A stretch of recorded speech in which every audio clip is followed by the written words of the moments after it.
पूरी दुनिया देख रही है और हमारे साथ जानी मानी गायिका अभिलिप्सा पांडा जुड़ गई हैं। अभिलिप्सा, बहुत बहुत स्वागत है आपका इंडिया डेली लाइव पर। और मैं ये समझना चाहूंगा कि आप किस तरीके से प्रभु श्री राम को याद करती हैं। सबसे पहले तो आपको नमस्कार और जितने भी दर्शक हैं उनको मेरी तरफ से जय श्री राम। और जैसे कि अभी एक पावन माहौल चल रहा है, जी। अभी कल लोहरी थी।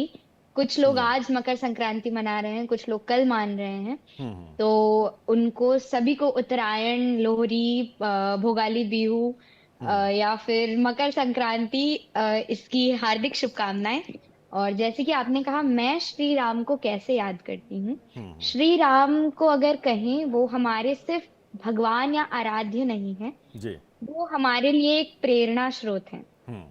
तो हर रोज हमारी दिनचर्या, बहुत से एरिया में हम्म। दिनचर्या उनकी शुरू होती है। जैसे हम ग्रीट करते हैं किसी को, जैसे मैंने आपको नमस्कार कहा, जी। तो लोगों का सवेरा या लोगों की सुबह राम राम से होती है। हम्म। राम राम सार्याने या फिर राम राम सभी को। तो हम्म। वो सिर्फ हमारे लिए ईश्वर नहीं है, वो हम्म। हम में से ही एक हैं जिन्हें हम सभी ने अपना परिवार मान रखा है, हम्म। हमारे परिवार का एक सदस्य मान रखा है। तो हम्म। श्री राम जब अपने ही जन्मस्थली पे विराजित होने जा रहे हैं, तो हम्म। इससे बड़ी खुशी की बात हमारे लिए और क्या ही हो सकती है। शायद हमारी जनरेशन ने कुछ पुण्य किए होंगे कि उन्हें ये अवसर मिल रहा है, हम्म। ये भव्य दर्शन देखने का या ये भव्य दर्शन करने का मौका मिल रहा है कि प्रभु श्री राम 500 वर्ष का वनवास काट के अपने ही गर्भगृह, अपने ही जन्मस्थली पे वापस आ रहे हैं। तो हमारे लिए सौभाग्य की बात है। बिल्कुल। लेकिन अभिलिप्सा, मैं चाहता हूं कि अपने गीत या संगीत के माध्यम से भी आप उनको याद करें, क्योंकि आपको जो दर्शक है वो सुनना भी चाहते हैं एक गीत के माध्यम से। जी, मैं बताना चाहूंगी कि श्री राम जी के प्राण प्रतिष्ठा के कुछ दिनों पहले ही, जी।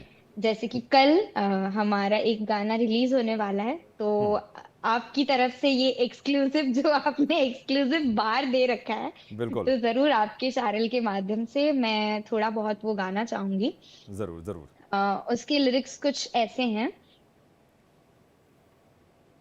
जी। बेहद बेहद खूबसूरत तरीके से आपने इसे गुनगुनाया। हालांकि पूरी आवाज हम तक नहीं पहुंच पाई, थोड़ी सी आवाज यहां पर कटी थी, लेकिन जो शुरुआती जो पंक्ति आपने सुनाई, जो शुरुआती लाइन सुनाई, बेहद खूबसूरत रही। इसके अलावा बहुत से ऐसे आप गाने रहे जिसको लेकर दर्शक बहुत ज्यादा आपको पसंद भी करते हैं। उनमें से अगर कुछ आप सुनाना चाहें, एक्सक्लूसिव ना सुनाना चाहें क्योंकि कल इसको लॉन्च आप करने जा रही हैं, पुराना अगर कोई गीत या संगीत उठाना चाहें, उसको सुनाना चाहें तो। जी, एक मेरा गाना रहा है, केसरिया रंग ही रहा है मेरा हम्म। गाना, हम्म। जो श्री राम के ऊपर ही था। जी।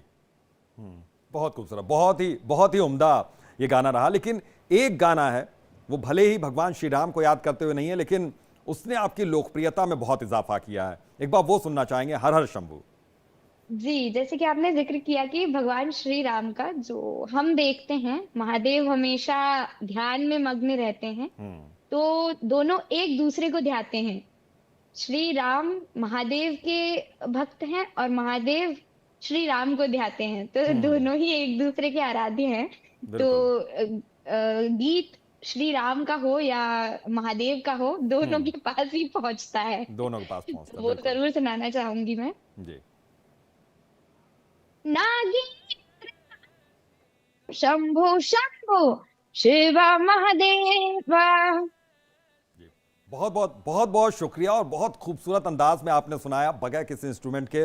और जाहिर है कि किस तरीके से आप भी राम भक्ति में जुटी हुई हैं। बहुत बहुत शुक्रिया अपना कीमती वक्त यहाँ पर अभिलिप्सा देने के लिए। तो देखा आपने कि किस तरीके से पूरा देश इस वक्त राममयी हो गया है। अयोध्या तो पूरी राममयी है ही, बस इंतजार है तो श्री राम लला का।